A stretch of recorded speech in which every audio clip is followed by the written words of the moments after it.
Jody from Just One More Watch has made his own watch. And you know what? I'm quite impressed.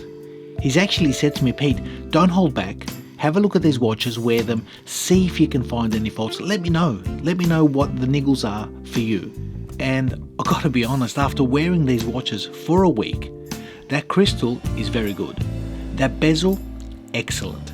The lume, superb. The crown, spot on. The comfort of these watches, especially on that on-the-fly adjustment clasp, again, he's nailed it. And the legibility, second to none. Now, one thing I didn't mention is the price. He's doing these for $299 US. There's really not much to complain about. All that said, I've managed to find two little niggles and I'll share that with you guys. Let's check these out.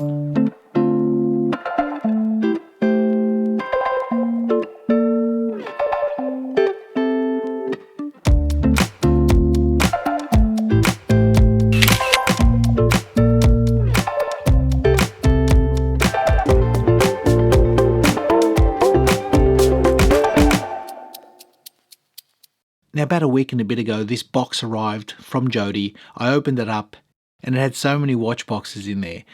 And he asked me, Pete, can I commission you to actually photograph these watches just for our website? I said, fine. So I did all this photography work.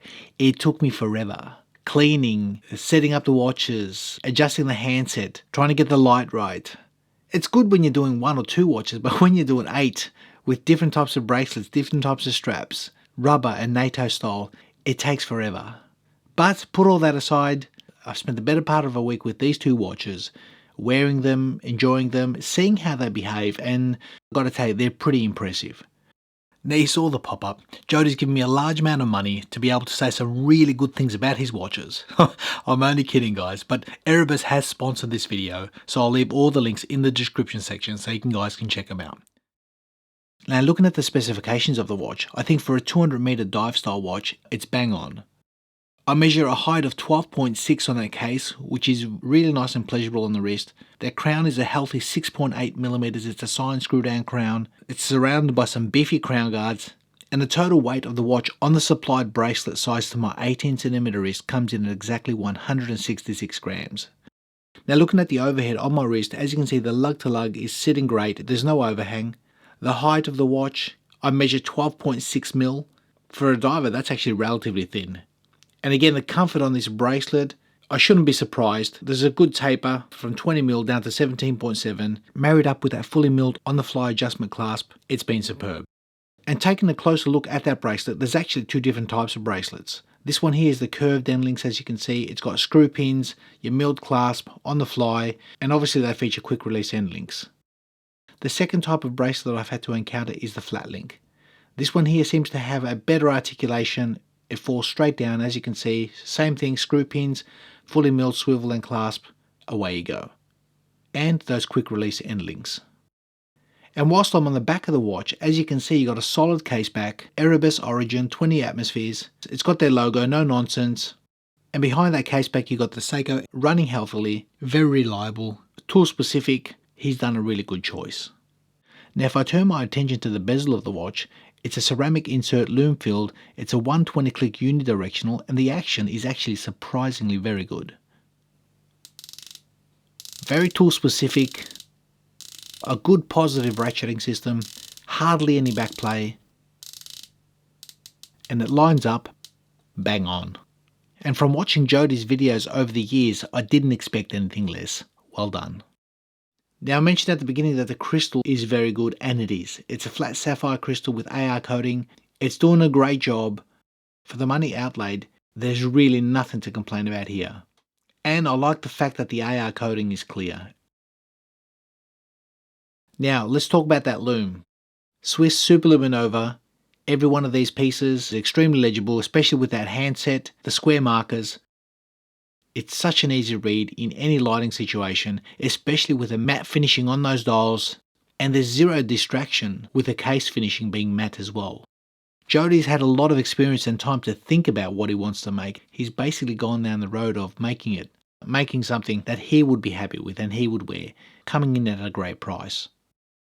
Now, all that said, what are my niggles? Well, throughout the week after wearing these watches, the only real things that I found wrong with them, or I could say gripes, If you look at the actual bracelet, this curved end link one, it doesn't seem to come straight down. It can't close in any more than that. So there is an effective lug to lug that might be a little bit bigger for a smaller wrist. That's one observation.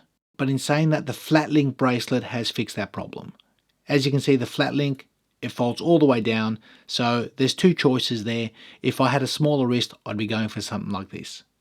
And the second niggle that I found on the watches is the bracelet again.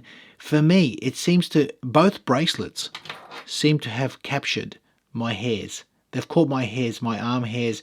Now, whether the gap between these bracelets isn't sufficient, I seem to have gotten, throughout the day, a couple little hair pulls. But it could be the fact that I'm Greek and I'm very hairy. But whatever the case, it's an experience that I've had with these watches. And I'm probably picking at straws.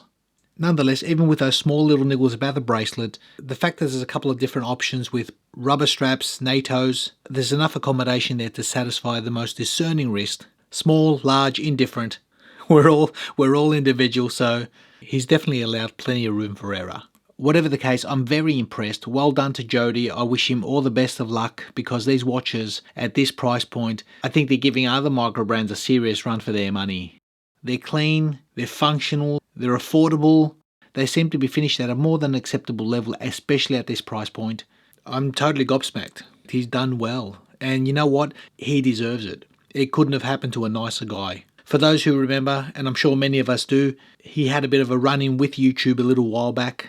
We all put together and encouraged him. To see him come now, full circle, from strength to strength, and be able to realise one of his dreams by bringing a watch out like this, mate, there's a lot of support from the whole community. He's such a lovable guy, and the fact that so much thought has gone into this piece, it shows. It really does.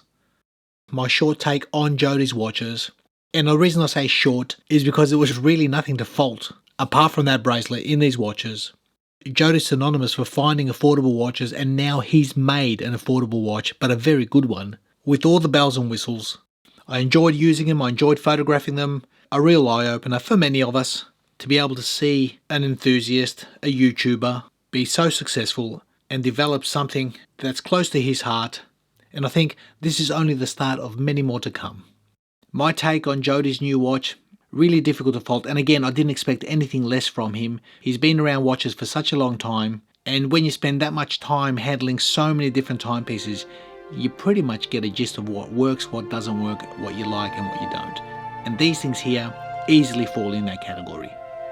Thanks for watching, be well, be safe, and we'll see you all in the next video.